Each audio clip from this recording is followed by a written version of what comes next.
Hello friends, आज हम देखेंगे स्यूडो फोर्स के कॉन्सेप्ट को। तो फ्रेंड्स, स्यूडो फोर्स की ज़रूरत तब पड़ती है जब हमारा ऑब्जर्वर जो है वो मूव कर रहा हो। मूव कर रहा हो किसके साथ? ऑब्जेक्ट के साथ। ऑब्जेक्ट के रिस्पेक्ट में मूव कर रहा हो। उस केस में फ्रेंड्स, अगर दो ऑब्जर्वर हैं, एक ऑब्जर्वर जो स्टैंड स्टिल है और एक ऑब्जर्वर जो मूव कर रहा है किसके साथ? ऑब्जेक्ट के साथ। तो उस केस में फ्रेंड्स दोनों के द्वारा की गई कैलकुलेशन जो है वो डिफरेंट आती है। फॉर एग्ज़ाम्पल, आप इसको ऐसे देख सकते हो कि एक ऑब्जर्वर है जो ग्राउंड पे है और वो देख रहा है कि एक ऑब्जर्वर है वो ग्राउंड पे है और एक लिफ्ट है जिसमें एक ब्लॉक लटक रहा है स्ट्रिंग से। तो ये ऑब्जर्वर जो देख रहा है ग्राउंड से, ये देख रहा है कि ये जो ब्लॉक है वो किसी एक्सीलरेशन के साथ ऊपर जा रहा है। किस एक्सीलरेशन के साथ ऊपर जा रहा है? तो फ्रेंड्स ऐसे देखिए इसको, ये ब्लॉक है, इस पर एक फोर्स लग रहा है T ऊपर की तरफ, नीचे की तरफ फोर्स लग रहा है mg, और इसका एक्सीलरेशन किस डायरेक्शन में है? A ऊपर की डायरेक्शन में है। इसको बैलेंस आउट कर लेते हैं तो क्या होगा? T minus M G equal to M A. T minus M G equal to M A, और T इज इक्वल टू क्या हो जाएगा? एम जी प्लस ए। तो इसके हिसाब से टेंशन की वैल्यू क्या आई? एम जी प्लस ए। लेकिन दूसरी केस में देखिए, एक ऑब्जर्वर है वो उसी लिफ्ट में खड़ा है। तो वो इस चीज़ को कैसे ऑब्जर्व कर रहा है? उसके हिसाब से क्या है कि ये जो ब्लॉक है ये इक्विलिब्रियम में है, ये स्टैंड स्टिल केस में है। उसको नहीं दिख रहा कि ये मूव कर रहा है। तो वो क्या करता है? वो मान के चलता है कि जो इसमें टेंशन है वो इसके मास यानी कि mg के इक्विवेलेंट है। तो वो मानता है कि T is equal to mg। लेकिन फ्रेंड्स, जो इसकी ट्रू वैल्यू है वो क्या होनी चाहिए? इसकी ट्रू वैल्यू होनी चाहिए T is equal to mg plus ए। तो ये ऑब्जर्वर कहता है कि ऐसा क्यों? मैंने तो फॉर्मूला न्यूटन का लॉ सही लगाया था, F is equal to M a मैंने तो सही लगाया था। तो ये न्यूटन की सेकंड लॉ, यहाँ पर न्यूटन का सेकंड लॉ क्वेश्चन में आ जाता है। तो फ्रेंड्स, इसको सॉल्व करने के लिए मैथमेटिशियंस ने क्या किया? एक कॉन्सेप्ट दिया कि अगर एक्सीलरेशन ज़ीरो है किसका? ऑब्जर्वर का, और वेलोसिटी कांस्टेंट है, तो उसको बोलेंगे इनर्शियल फ्रेम।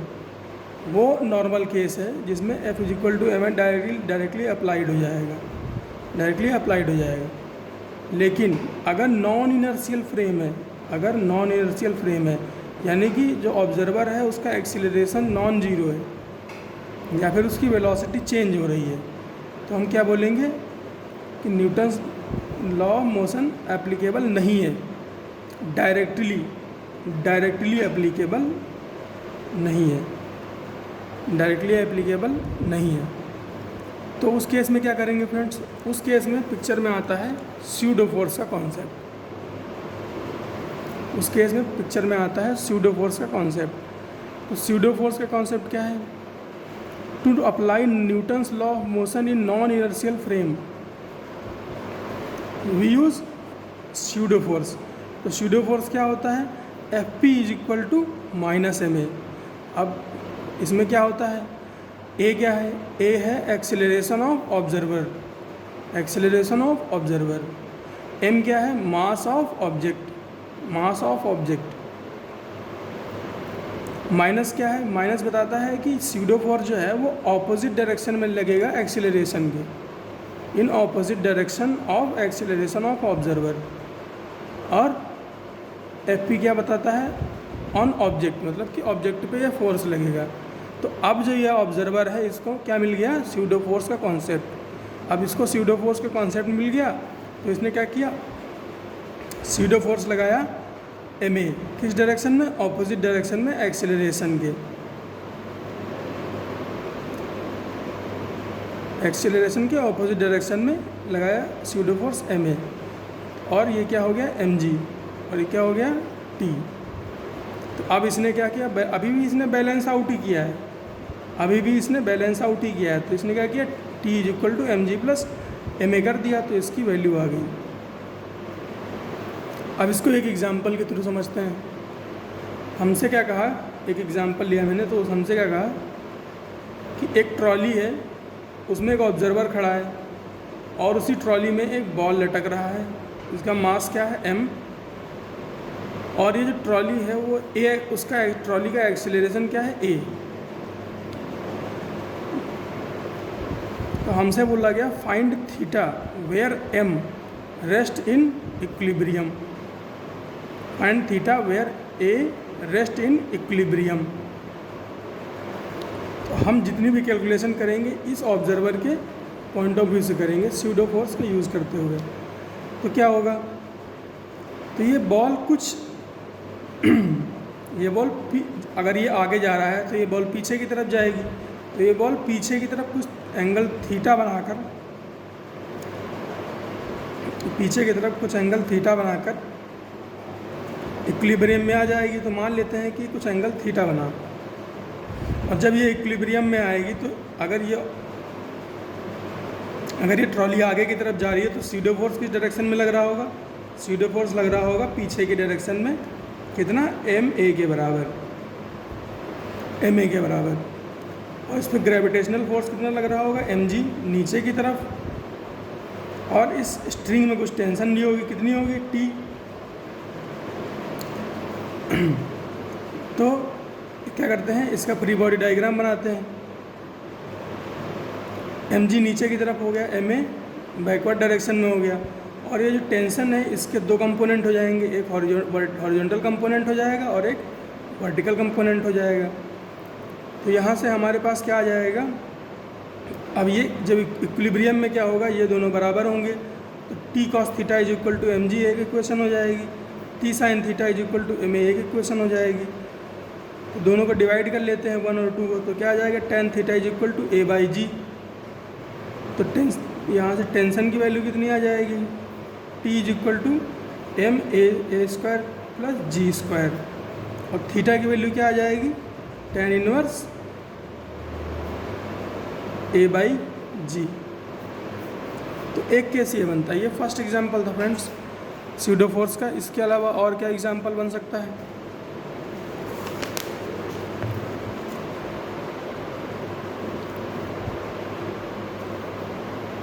अब हमसे बोला जा रहा है कि एक ट्रॉली है, एक लिफ्ट है जो g/10 एक्सीलरेशन के साथ ऊपर जा रही है, और उसमें एक स्प्रिंग से होते हुए एक पुली को लगाया गया है। उस पुली में एक स्ट्रिंग के थ्रू 2 ब्लॉक्स को लटकाया गया है, एक 1.5 kg का है, एक 3 kg का है, एक 1.5 kg का है, एक 3 kg का है। हमसे कहा गया है find the reading of spring balance. अब रीडिंग ऑफ स्प्रिंग बैलेंस क्या होती है, जो स्प्रिंग में ऊपर की तरफ फोर्स लग रहा होता है, जितना भी फोर्स लग रहा होगा उसको बोलेंगे स्प्रिंग बैलेंस। अब ये फोर्स किसके इक्विवेलेंट होगा, ये जो स्ट्रिंग में जो टेंशन होगी, यहाँ पर T।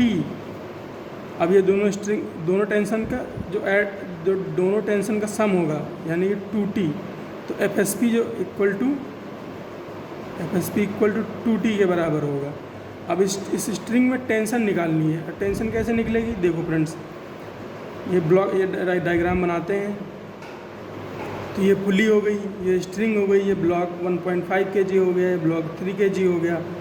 इसमें स्यूडो फोर्स नीचे की तरफ कितना लग रहा होगा, इस ब्लॉक 1 में स्यूडो फोर्स नीचे, देखो सबसे पहले तो इस स्ट्रिंग में एक टेंशन होगा T ऊपर की तरफ, इसमें टेंशन T होगा ऊपर की तरफ, और इस ब्लॉक पर क्या करते हैं हम, सबसे पहले एक तो इसका वेट की वजह से mg लग रहा होगा नीचे की तरफ, तो 1.5 g लगा लिया।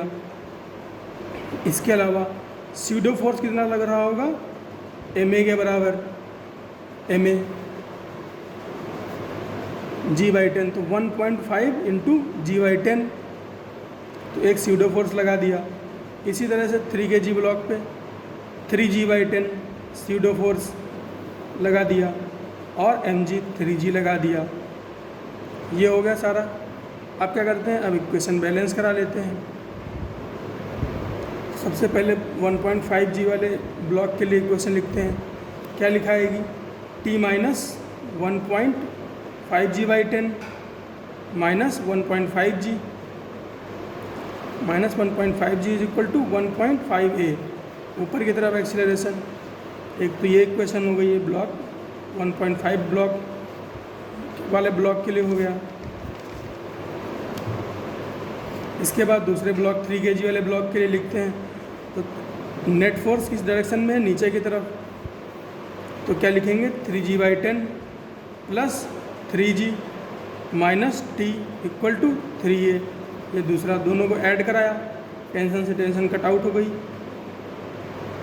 और इन दोनों को ऐड किया तो क्या होगा, ये 3/10 से 1.5/10 माइनस होगा कि तो कितना बचेगा, 1.5/10 बचेगा। और ये 3 में से 1.5 जाएगा तो 1.5 बचेगा, इक्वल टू 4.5 है। और ये g/10 से ये चला जाएगा तो ये 1.5 बचा, और ये g इंटू 1.5 है तो ये 15 हो गया, और ये 4.5। यहाँ से a की वैल्यू क्या आ गई, 16/5 डिवाइड बाई 4.5। अब टेंशन की वैल्यू निकालनी है। टेंशन की वैल्यू निकालेंगे तो क्या आएगा, t इज इक्वल टू, ये पहली वाली इक्वेशन में वैल्यू रख रहे हैं 1.5 है, 1.5g और 1.5g/10। a की वैल्यू कितनी है 1.5 इंटू 16.5/4/5। ये वैल्यू पुट कर दी, 1.5 इंटू 10, 1.5 इंटू 10/10, ये कट आउट हो जाएगा। 5.5 प्लस 15 1.5, इसकी वैल्यू कितनी होगी 22। तो रीडिंग कितनी आएगी 44 न्यूटन। 44 न्यूटन क्यों रीडिंग आ रही है, दोनों स्ट्रिंग के टेंशन का ट्वाइस, स्ट्रिंग के टेंशन का ट्वाइस क्या होगा, स्प्रिंग फोर्स। अब इसके अलावा और क्या एग्जाम्पल बन सकता है,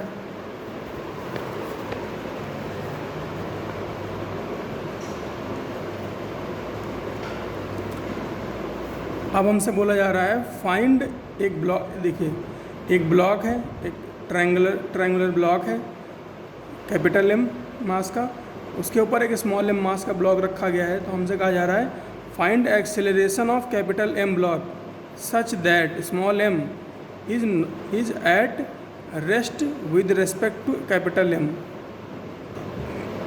is at rest with respect to capital M। ठीक है, तो ऐसा कैसे हो सकता है, देखिए ऐसा हो रहा है कि एक ट्रायंगुलर ब्लॉक है जो कि स्लिपरी है, तो उसके ऊपर जब भी इस छोटे ब्लॉक को रखा गया, तो ये नीचे फिसलने की कोशिश करेगा। हमसे पूछा जा रहा है कि ये जो बड़ा ब्लॉक है इसको किस एक्सेलरेशन के साथ आगे की तरफ खींचा जाए कि स्यूडो फोर्स की वजह से ये जो छोटा ब्लॉक है ये रुक जाए अपनी जगह पर। तो ऐसा कैसे हो सकता है, देखते हैं। मान लेते हैं इसका एक्सेलरेशन ए फॉरवर्ड डायरेक्शन में ए है और इसका हमें एंगल दे रखा है थीटा।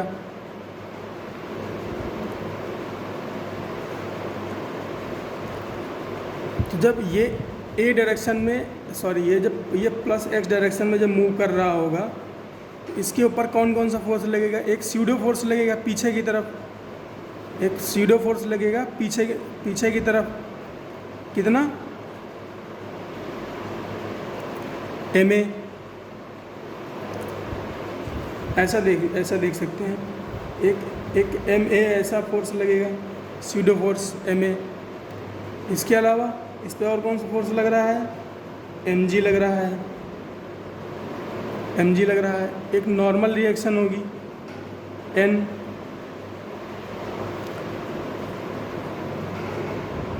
तो इसकी जो वेलोसिटी है वो किसकी वजह, इसकी नीचे की तरफ वेलोसिटी किसकी वजह से होगी, mg की वजह से होगी, mg की वजह से होगी। तो सबसे पहले क्या करते हैं, सबसे पहले इन फोर्सेस को ब्रेक कर लेते हैं। तो ma वाला फोर्स कैसे कैसे ब्रेक होगा, तो ma वाले फोर्स के दो कंपोनेंट होंगे। एक तो ये एंगल यहाँ पर थीटा बन रहा है, ये ma जो है ये एंगल थीटा बना रहा है, ये एंगल थीटा बना रहा है। तो इसका जो हॉरिजॉन्टल कंपोनेंट होगा वो किस डायरेक्शन में जाएगा, इस डायरेक्शन में जाएगा। और इसकी वैल्यू क्या होगी, ma cos थीटा, ये लिखा है यहाँ पे ma cos थीटा। दूसरा कंपोनेंट इसका कौन सा होगा, ma sin थीटा, किस डायरेक्शन में, वर्टिकल डायरेक्शन में, वर्टिकल डायरेक्शन में। इसके अलावा mg के दो, ये mg है, mg के दो कंपोनेंट होंगे। एक तो mg का कंपोनेंट ये होगा mg sin थीटा, दूसरा mg का कंपोनेंट कौन सा होगा, ये होगा mg cos थीटा। तो अब इसको अगर थोड़ा सा फ्री बॉडी डायग्राम में देखना चाहें तो कैसे देखेंगे, ये बॉडी, ये स्मॉल m है मास, तो इसके ऊपर कौन कौन सा फोर्स लग रहा है, एक mg sin थीटा लग रहा है, एक ma cos थीटा लग रहा है, एक नॉर्मल लग रहा है n, और ये ma sin थीटा और mg cos थीटा। अब फोर्सेस बैलेंस कराते हैं। उस केस में जब इसका जब इसका मूवमेंट ज़ीरो है, जब इसका मूवमेंट ज़ीरो है, तब क्या होगा, ma cos थीटा किसके बराबर होगा, mg sin थीटा के। तभी ये बैलेंस आउट करेंगे दोनों फोर्सेस और ये स्टैंड स्टिल रहेगा। तो हम क्या करते हैं, ma cos थीटा को बराबर कर देते हैं mg sin थीटा से। तो a की वैल्यू क्या आ गई, g sin theta by cos theta, या फिर a is equal to g tan theta, a equal to g tan theta. और नॉर्मल रिएक्शन की बात करें तो क्या हो जाएगा, n is equal to mg cos theta ma sin theta, mg cos theta mg tan theta sin theta. तो a की वैल्यू क्या हो गई, g tan थीटा। अब इस क्वेश्चन को थोड़ा सा एक्सटेंड करते हैं, अब हमसे क्या कह रहा है कि ये ट्रायंगुलर ब्लॉक है, इसको हम इसके मास को बोल दिया m dash, capital M dash, और इसके मास को बोला स्मॉल m, इसकी वैल्यू को बोला थीटा। और ये वाले ब्लॉक को एक स्ट्रिंग से अटैच करके एक पुली के थ्रू एक बड़े मास कैपिटल M से जोड़ दिया। अब हमसे बोला कि इस कैपिटल M, ये बड़े वाले मास की क्या वैल्यू होगी, कि किस वैल्यू के लिए ये स्मॉल m मास जो है वो मूव नहीं करेगा, स्मॉल m मास मूव नहीं करेगा। मतलब कि जब इसको यहाँ से छोड़ा जाए, जैसे इस मास को छोड़ा जाए, तो इसका मास कितना होना चाहिए कि ये जो इसकी वजह से इतना एक्सेलरेशन जो है डेवलप हो जाए कि ये जो स्मॉल m मास है ये मूव ना करे। तो ऐसा कैसे हो सकता है, तो देखिए सबसे पहले तो इसका यहाँ इसमें टेंशन निकाल लेते हैं, तो हमें यहाँ के फोर्स के बारे में पता चलेगा। तो ये टेंशन कितनी रहेगी,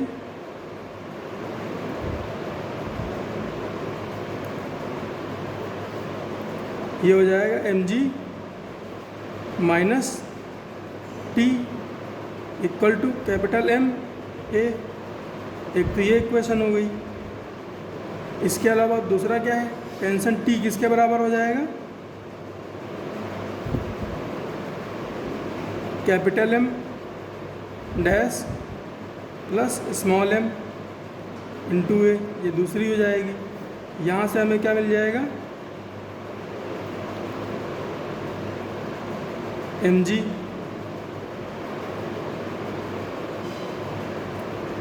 एक्सीलरेशन की फ्रेंड्स हमें वैल्यू पता है, हमें मास पता करना है। एक्सीलरेशन की वैल्यू हमें पता है, हमने पहले ही कैलकुलेट कर रखी है। क्या है वैल्यू, क्या है, g tan theta.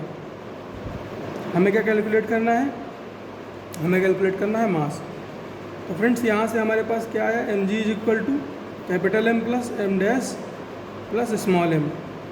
Into a, यहाँ से m g minus m a, m g minus m a is equal to M dash plus small m equal to a. M g capital M g, यहाँ पे हमने ए की value रख दी, यहाँ पर भी हमने ए की वैल्यू रख दी। Capital M 1 minus tan theta into g, और यहाँ पर क्या हो गया capital M dash plus small m into g tan theta. यहाँ से स्मॉल एम की वैल्यू क्या आ गई, सॉरी कैपिटल एम की वैल्यू क्या आ गई, capital M dash plus small m tan theta by 1 minus tan theta. तो फ्रेंड्स ये पूरा एक क्वेश्चन था जो कि हमने किया है। ये एच.सी. वर्मा का क्वेश्चन है और ये बहुत बढ़िया एग्जाम्पल है। इसके अलावा और क्या हो सकता है फ्रेंड्स,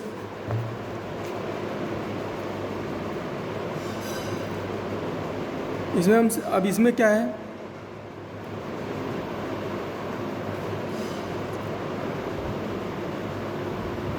इसमें हमसे बोला है कि इसकी इंक्लाइंड लेंथ जो है वो है कैपिटल एल, एंगल है थीटा, मास है स्मॉल एम, और ये एक पॉइंट ए है और दूसरा एंड क्या है बी, और ये जो पूरा सिस्टम है ये रखा हुआ है एक ट्रॉली में और इसका एक्सेलरेशन है ऊपर की तरफ ए नॉट।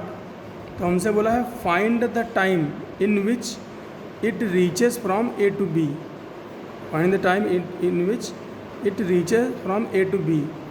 तो अब इसमें क्या सीन है, कुछ खास नहीं है। देखिए एक तो इसमें स्यूडो फोर्स लग रहा होगा नीचे की तरफ एम ए नॉट, दूसरा फोर्स लग रहा होगा एम जी, दूसरा फोर्स लग रहा होगा एम जी। तो इसमें ये दोनों ही फोर्स नीचे की तरफ लग रहे हैं इस बार। उस केस में क्या था, उस केस में ये था, उस केस में पुराने वाले जो हमने जो इससे पहले सॉल्व किया था उस केस में वो फोर्स लग रहा था इधर की डायरेक्शन में, लेकिन यहाँ पर ऐसा नहीं, यहाँ पर ये नीचे की तरफ लग रहा है। तो ये अगर जब इसको हम ब्रेक करेंगे, ये फोर्सेस को अगर हम ब्रेक करें, ये है एंगल थीटा, ये थीटा से ब्रेक करेंगे तो क्या होगा, ये एम ए नॉट और ये एम जी, तो m a naught plus m g sine theta में ये ब्रेक होगा। तो नेट एक्सेलरेशन क्या आ जाएगा, नेट एक्सेलरेशन आ जाएगा a naught plus g sine theta. हमें क्या क्या पता है, हमें इनिशियल वेलोसिटी पता है कि 0 है, ए नेट पता है क्या है, एस पता है क्या है, एस क्या है, एस मतलब डिस्प्लेसमेंट, डिस्प्लेसमेंट कितना है एल, टाइम हमें बताना है। तो हम क्या करेंगे, s is equal to u t plus half a t square में वैल्यू पुट कर लेंगे। तो ए एल हो गया, ये 1/2, यू की वैल्यू तो 0 ही है, a naught plus g sine theta t square की वैल्यू क्या हो जाएगी 12 by a naught plus g sine theta. तो टी की वैल्यू क्या हो जाएगी square root of 12 by a naught plus g sine theta. तो ये फ्रेंड्स स्यूडो फोर्स कुछ एग्जांपल हैं। स्यूडो फोर्स में हमें बस इतना ही करना होता है कि अगर ये मान लो ऊपर की तरफ जा रहा है पूरा सिस्टम, तो हमें उस ऑब्जेक्ट के ऊपर, जिस ऑब्जेक्ट की हम बात कर रहे हैं उसके ऊपर इसके जस्ट, जैसे मान लो यहाँ पर ऑब्जेक्ट रखी है और ये ऊपर जा रहा है, इसके जस्ट ऑपोजिट हमें एक ऑब्जेक्ट के मास के जैसे इसका मास m है तो इसका ऑपोजिट फोर्स लगाना होता है ma। इसीलिए यहाँ पे लिखा था f p is equal to minus m a, f p is equal to minus m a इसीलिए लिखा था। तो ये स्यूडो फोर्स का कॉन्सेप्ट है फ्रेंड्स। इसके और एग्जांपल होंगे तो मैं ज़रूर कराऊंगा। तब तक के लिए पढ़ते रहिए, बढ़ते रहिए।